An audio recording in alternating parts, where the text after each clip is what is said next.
Hello everyone, good morning. আজকে সোমবার আর দেখে মনে হচ্ছে যেন এখন বাজে সকাল 6টা, কিন্তু মোটেও না, এখন বাজে প্রায় 8টা। কেন জানি না আজকে একটু বেশিই ঠান্ডা। আর মেদিনীপুরের দেশের বাড়ি থেকে এসেছে আমার মাসি, আর এইটা হচ্ছে আমার মাসির নাতি, মানে আমার দিদির ছেলে। ইনি আমার সেজো মাসি। তারপর আমি ঠাম্মার সাথে বসে পড়েছি পেঁয়াজ ছাড়াতে। ভাবছি যে আজকে একটু পেঁয়াজি করব। তোমাদের বাড়ি কোথায়? মেদিনীপুর। মেদিনীপুরে কোন জায়গা? কেশবপুর। আচ্ছা, তোর নাম কি ভাই? সুমিত দাস। আমি ভাই কইনি।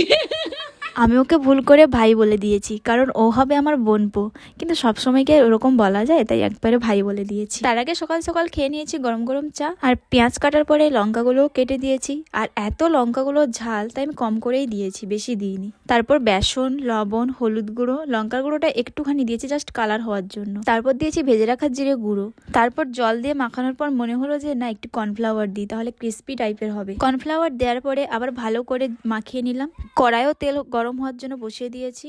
তারপর আমি এখানে পেঁয়াজিগুলোকে ভেজে নিচ্ছি।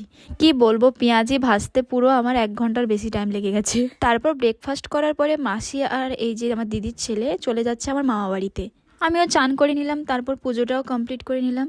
আর এই যে মা এখানে রান্না করছে। এত ঠান্ডা, তাই আমি বাইরে একটু বেরিয়ে পড়লাম রোদ খেতে, আর এখানে বাচ্চারা খেলছে। তারপর লাঞ্চ করতে বসে গেছি। আর আজকের লাঞ্চে ছিল কাতলা মাছ, ওলকপি, আমসি দিয়ে টক, আর চিকনি শাকের চচ্চড়ি। খাওয়া দাওয়া শেষ করে দুপুরবেলা চলে এসেছি আমরা ফানি ভিডিও বানাতে। তাই আজকে ভিডিওটা এখানেই শেষ করছি।